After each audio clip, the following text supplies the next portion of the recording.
Hello, this is Bill Griffin. Welcome to the Different Take podcast. And if you like this content, please subscribe, like, and share. I appreciate you watching. Today, I want to give you my take, and this is talked about all the time, is Marxism. And I'll just start with what is Marxism. So Marxism is a method of socio-economic analysis and you can read that as far as you want, but it reads like, it's very dense. I would suspect that if you interviewed 50 or asked 50 Marxist, people that claim they're Marxist, would come up with 50 different definitions. But scrolling on down, there is something I think everyone would agree upon, and it reads as follows. A Marxist would conclude that capitalism exploits and oppresses the proletariat. It goes on, in a socialist society, private property as a means of production would be replaced by cooperative ownership. A socialist economy would not base production on the creation of private profits, but on the criteria of satisfying human needs, that is, production for use. So, if you believe in this, and I do not think that this definition is a very good one. It is not an analysis, and it is not a method of analysis. It is a philosophy, and I think many people would agree that it is a philosophy, and a very bad one at that. There's two things that I think people that believe in that socialism, and there's a Gallup has done polls where young people are just as inclined to subscribe to the system of capitalism as they are to socialism. And now the definition of socialism for each person is probably a little different, or maybe even maybe it's not as bad as it looks, but socialism has been a pretty bad system, and it's never really worked. And you can't be a Marxist if you don't believe in the system of socialism. So I have a clip here of a young woman who has a comment. This is coming from a YouTube channel called The Exiled Lioness. You know, my ethics, how I want to move through this world, and the changes that I believe need to be implemented by pen or by sword. So this young woman is very clear about, well, if I can't get what I want through democratic measures, then violence will be necessary. To be fair, she doesn't claim that she's a Marxist. She says she's not sure what she is. But she expresses the idea that the world is sort of a messed up place, and that if it takes violence to correct the problems that she sees, then it should be resorted to. The next clip is a young lady in the UK who, well, just watch this. You know, they think it's an extreme term. You know, calling someone a Marxist is extreme, and I don't really think it is extreme. A lot of people have read the Communist Manifesto. So it purposes those two clips to show that being called a Marxist, in many cases, even though someone believes in socialism, and not all socialists are necessarily Marxists, but they're very close, kinship. They may just be oblivious to how they may have limits that they're not expressing, and just assume that limits will be put in place. Because if there's no limits to socialism, then you believe that there are no limits to socialism, then you are you have to be a Marxist. So both these people take offense, and are pointing out that they take offense that the word Marxist is in a negative connotation. They don't understand why that would be, although there's something like 100 million people that died, and many hundreds of millions or more suffered under socialist governments. I don't think people that believe in the socialist system or Marxist or leftist do a very good job of explaining what their limits are, but they also there's a common sort of theme that they don't view the worker. They view the worker as in other classes as exploited, but the people within those classes, those individuals may not think they're exploited, and they may aspire to become the employer rather than the employee. So I think that's a issue. Marx, I want to talk about Marx a little bit because there's some things in doing research on this and reading about it for years that I don't think many people know about Marx. Paul Johnson, who's a British historian, wrote a book called Intellectuals. I think it was 2007.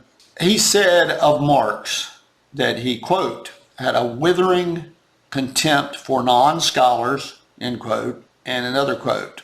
And so far as we know, Marx never set foot in a mill, factory, mine, or other industrial workplace in the whole of his life, end quote. So you have the person that says workers, I don't think he coined the phrase, but workers unite, and that the proletariat needed to revolt and would revolt, never entered a fact. It probably never came into contact with many workers. So another thing that Paul Johnson also has to say is that Marx had a very he was very bad with money, and he was constantly, people think he went from exile. He was exiled from these countries when, in fact, in many cases, he couldn't pay the rent. He relied on the largesse of other people, especially these collaborator Engels. He relied on borrowing money and loans from his family and inheritance from his family, and he lived They had servants, but they barely made ends meet. They were barely able to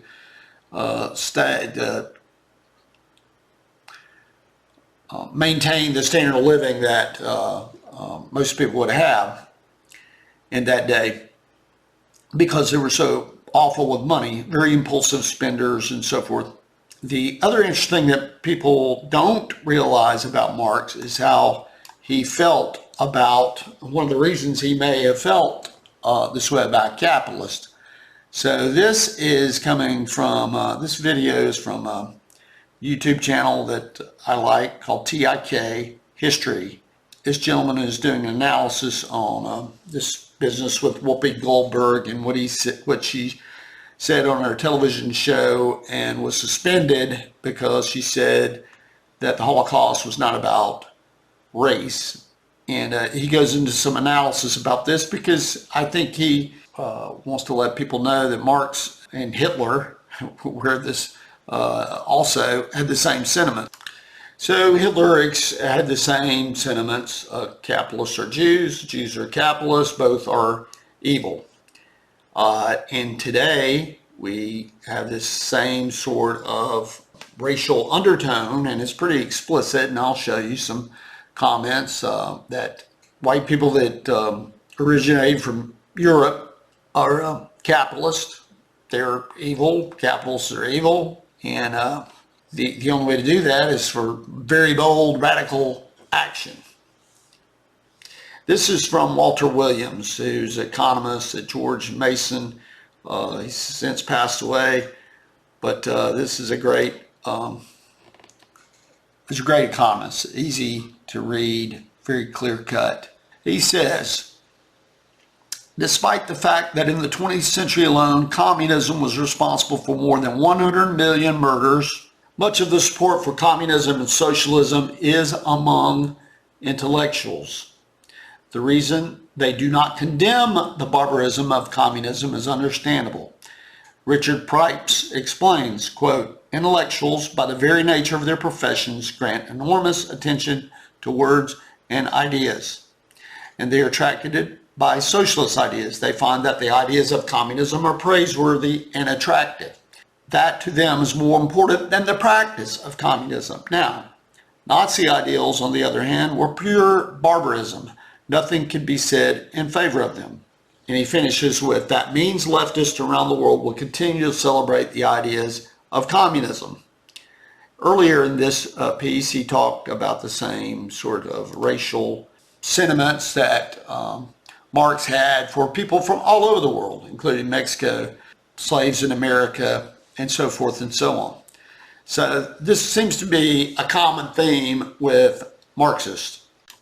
So this is something that Christopher Rufo did regarding, he's a critical race theory critic, and this is on his YouTube channel. Take a look at this. Of equality with a system of equity, which represent diametrically opposed philosophies. Whereas equality seeks to protect individual rights regardless of race, equity seeks to divide the world into competing racial groups and ensure race-based equality of outcomes, endorsing active racial discrimination to get there. In a foundational paper called Whiteness as Property, the critical race theorist Cheryl Harris has proposed suspending private property rights, seizing land and wealth from the rich, and redistributing it along racial lines.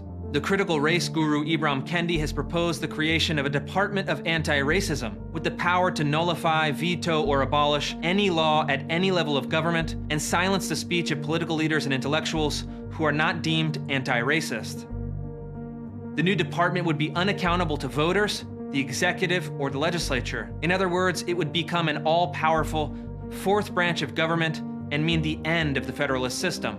Finally, like the critical theorists before them, the critical race theorists would abolish the economic system of capitalism and replace it with an economic system of collectivism. According to Kendi, in order to truly be anti-racist, you also have to truly be anti-capitalist. So this person, very clear-cut about these Marxist ideas. And then you have the second one, Kendi, that's referred to as, he claims that he is an as I understand it, that he is an anti-capitalist. So I think you really have four different kind of people that subscribe to systems. The systems are capitalism, anti-capitalism, socialism, and communism. The interesting thing is he is seen as a sellout. So if you, this is from the blackagendareport.com by Anthony Montero, 2nd September 2020. He says about Kendi that he's a sellout. This column goes on to say, this book that Kendi wrote, sold a lot of it. It's called How to Be an Anti-Racist. But Kendi, I don't think he's 40 years old, because it says a sellout, and this gentleman says, referring to the book, this book says to the impoverished and angry masses, lower your sights, don't fight the systems of racism and oppression. In fact, don't mention these systems and structures at all. To the people calling for power, to the people, Kendi assures them you don't need power. To tens of millions of young people who have given up on capitalism, he says to them, give up on socialism and communism and stick with a reformed anti-racist capitalism. Young people would do well to heed the words of W.E.B. Du Bois, who declared in his letter joining the Communist Party USA, I believe in communism, or his speech, The Negro and Socialism, where he proclaims that socialism as a system is the answer to the ruin of racism and capitalism. We should all listen to Kwame Ture, Stokely Carmichael, who is in the book Black Power, that says that without power, black folk can never achieve genuine freedom.